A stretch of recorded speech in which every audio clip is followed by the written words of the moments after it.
Hi everyone, I'm Lisa and welcome to Lisa's Stamp Studio.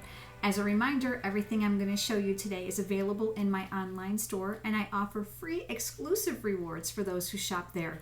There are sneak peek pictures and details on my blog, so head on over there and check them out. Today's card is all about that universal word, hello. It's a fun graduated color card that's easy, I mean super easy to create, with the brand new stamp set called Layered Letters Alphabet. I add a little bit of designer paper and some embossing folder, and it's a card that you can make in a multiple of greetings or even for scrapbook headers. Let's get over to the stamp table and I'll show you how to make it. I'm going to begin by giving you the cutting dimensions, but if you miss them, don't worry, they're on my blog, so head over there. There's also still photos, and remember that everything you see is available in my online store. This is rich raspberry cardstock on the bottom, which will be the base of our card, and this measures 5.5 by 8.5. This piece is Whisper White, measuring 2.5 by 5.5, and I've got a tiny sliver piece of designer series paper from the Neutrals assortment. This is 3/4 of an inch by 5.5. All of our papers are double-sided, so you can just have some fun with this. This is a great way to use up some of your scraps as well. And then finally, you're going to need about 30 inches of baker's twine, and I've used the Whisper White. I started by folding my cardstock in half with my bone folder. I'm going to emboss the base of the card using the large polka dot embossing folder. So I'm going to slip it over the front of the card, and I'm actually going to fold the excess to the back. So I have a clear mat on the top and a clear mat on the bottom to protect the project. Now I've gone down to no tabs, flat to the surface. Because I folded that extra piece of cardstock to the back, it's going to be a little bit thicker. So all you're going to do now is crank it through. Next, we're going to do our stamping. So on the Whisper White piece of cardstock, I'm going to start with the rich raspberry ink. In the stamp set called Layered Letters Alphabet, there's kind of an abstract circle and a rectangle, as well as some punctuation. And I'm using this abstract circle to create the background.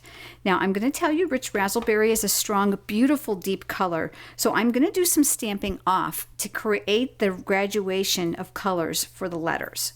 So I'm going to ink it up on my ink pad. Again, photopolymer, which is a great thing. Stamping off a layer of ink. Now I'm starting over here, and I'm doing 1, 2. Now I'm going to ink it up again, stamp off, and I'm going to do the same thing. 1, 2. So now I have a graduation of color of circles, and you can see here that this probably would have been a little bit too dark for my letters. I'm using Memento ink for the letters, and I'm going to start in the center. I have had much better luck starting in the center than I did over here, because then I was a little bit off. So the L is actually in the center of hello, since it has 5 letters in it. So I'm going to start by stamping the L here, and there's another L next to it, so here. These letters are very forgiving, so if you don't get them straight, don't worry. And then I'm going to finish off my sentence. Here's my O. And I'm working backwards now, so here's the E. There you go, and the H.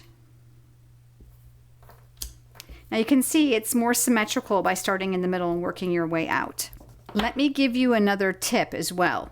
If you're going to create a phrase that doesn't have duplicate letters, go to a bigger block like this one. This is the I block, and mount all your photopolymer letters together so you can stamp at one time. I have a Thursday tip video that shows you how to do that, so head over to my YouTube channel and check that out. I'm going to take my snail adhesive and I put some adhesive on the back, and I'm going to mount that a little bit closer to the top to leave some room for that designer series paper. And I'm going to use the script, but if you like the polka dots, you can always change it. So I'm going to put adhesive on the back, the wrong side of the designer paper that I want to use. I'm going to turn this vertically because I have better luck. And put that there. Here comes your baker's twine. We're going to open up our card. We're going to start here by leaving a little bit of a tail, and we're going to wrap around the card twice. And then I'm going to go ahead and I'm going to make a bow. So I'm going to slip this underneath so I actually have my pieces together. Going to make a knot first because I found baker's twine is very, very thin and soft, And it's easy for it to come undone, so I like to have a base. And now I'll go ahead and make my bow. And then you can separate these pieces here to get a little bit more depth in your card. And I'm going to use my paper snips to give this a haircut. I don't want it to extend past my card. There you go. Really easy, huh? And what's great about this is you can personalize these for any occasion or for anyone. Also would make a great scrapbooking header with a location or a certain memory in mind. So today's card and my original. Thanks for joining me today, and I look forward to seeing you next Monday for another video. Have a great week, everyone.